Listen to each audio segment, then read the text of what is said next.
యేసు సజీవులని ప్రకటించడానికి దేవుడు మనకిచ్చినటువంటి గొప్పతనం ఇది. ఎందుకంటే మన దేవుడు సజీవుడు కనుక మనము కూడా సజీవమైన వార్తను ప్రకటిస్తున్నాం. జాగ్రత్తగా వినండి. ఈ భూమి మీద 2 శక్తులు ఎలుగుడు చేస్తున్నాయి. మొదటిది దుష్ట శక్తి.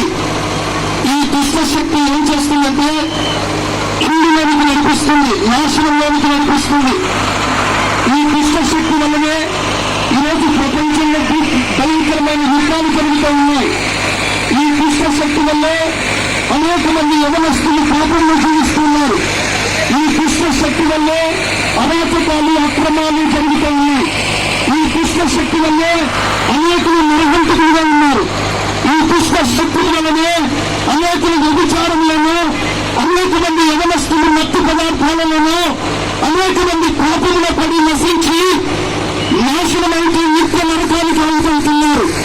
అయితే ఈ దుష్ట శక్తిని ఎదిరించడానికి, ఈ దుష్ట శక్తిని నాశనం చేయడానికి ఈ లోకములకు దైవ శక్తి పంపబడింది.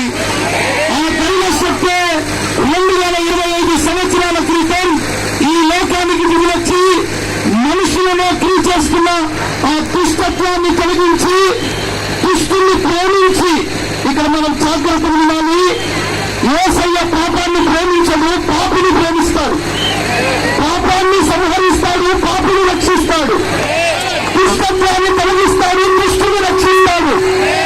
ఈ గోదావరి తల్లి ప్రజలందరికీ చెప్పే శుభవార్త ఏమిటంటే, ఈ గోదావరి తల్లి ఉన్న ప్రజలు అనేక మంది యవనస్తులు, అనేక మంది త్రాగుబోతులై, తిరిగిబోతులై, వ్యభిచారులై, అనేక మంది డ్రగ్స్ అలవాటు పడుతూ దుష్టత్వంలోనూ పాపంలోనూ జీవిస్తున్నారు.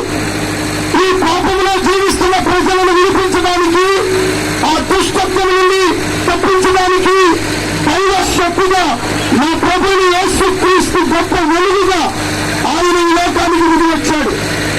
ప్రియ దేవుని బిడ్డలారా, ఈ ప్రాంతంలో ఉన్నటువంటి గోదావరి కని పట్టణ ప్రజలారా, మీ పాపములను క్షమించుటకు, మీలో ఉన్న పాపములను సంహరించుటకు నా ప్రభువుని యేసుక్రీస్తు వెలుగుగా వచ్చాడు.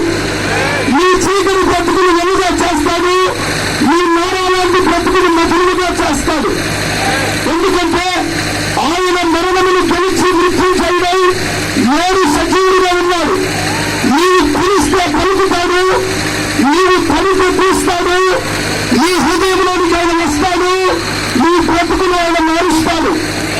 ఇలా దేవుని బిడ్డలారా, ఈ ప్రాంతవాసులారా, ఇక్కడ సేవ చేస్తున్న సేవకులుగా పిలువబడుతున్న మా జీవితాలు కూడా ఇదే గోదావరి కని పట్టణంలో ఒకప్పుడు మేమందరూ చీకటి బ్రతికిన వారమే. ఇక్కడ ఉన్నటువంటి దైవ సేవకులుగా పిలువబడుతున్న మేమందరము పాపంలో ఉన్నవారమే. అయితే క్రీస్తు యేసు ప్రేమ మమ్మల్ని దర్శించింది. ఆ ప్రేమ చేత మేము పట్టబడ్డాము. మేము చీకటి నుంచి వెలుగులోకి వచ్చాము. అనేకులను ఈ మార్గంలో మేము నడిపిస్తున్నాము.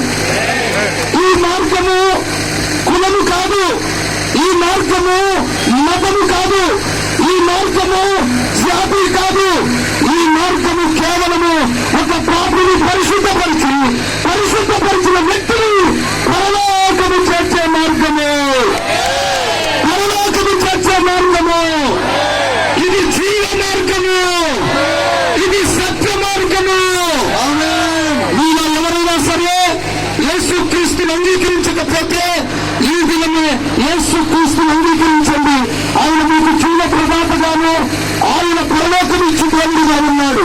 కనుక ఈ సమయంలో యేసు మృత్యుంజయుడు లేచిన ఆయనను మీరు సేవించినట్లయితే, ఆయన మార్గంలో మీరు జీవించినట్లయితే ఆయన రాజ్యంలో ప్రవేశిస్తారు. ఈ లోకము కొంతకాలమే, ఈ లోకమంతా కొంతకాలమే. ఇవన్నీ మహాన్వేంద్రముతో నాశనం అయిపోతాయి. ఈ భూమి కట్టుకున్న ఇల్లు, కట్టుకొచ్చిన ఆస్తులన్నీ నాశనం అయిపోతాయి. కానీ దేవుడు మనల్ని ప్రేమించి ఈ దినమున మనకు రక్షణ సువార్తను అందిస్తూ ఉన్నాడు. కనుక ఈ రోజు మేమందరూ ప్రకటించే వార్త అది సజీవమైన వార్త.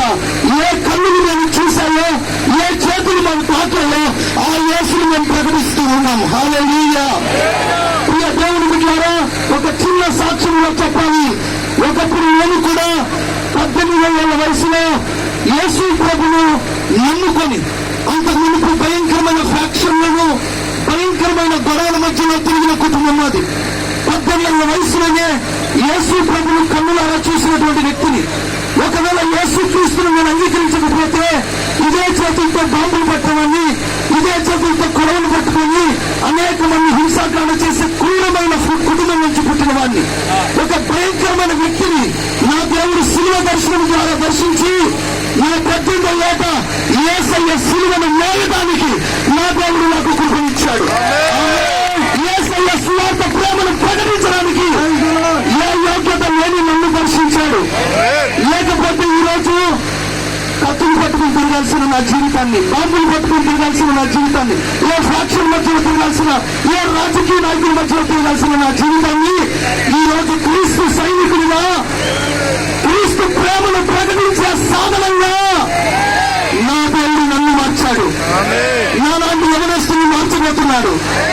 నాలాంటి యవన బిడ్డలను పాపం నుంచి విడిపించబోతున్నాడు. క్రీస్తు రక్షణ మీ అందు ఉందని గుర్తించండి. నేడే రక్షణ దినం. యవనస్తులారా, నేడే రక్షణ దినం. సహోదరులారా, నేడే రక్షణ దినం. ఆయన అంగీకరించి ఆయన మార్గంలో నడవండి. మనమందరము పరలోక రాజ్య వారసులుగా మారబోతున్నాం. దేవుడు మాటలన్నీ దీవించి రక్షించును కాక. మన మధ్యలో ఫాదర్ రాయపరెడ్డి గారు, ఆర్సీఎం ఫాదర్ గారు, సెక్రటరీ చేసి మన మధ్యలో ఉన్నారు. వారు ప్రార్థన చేస్తారు.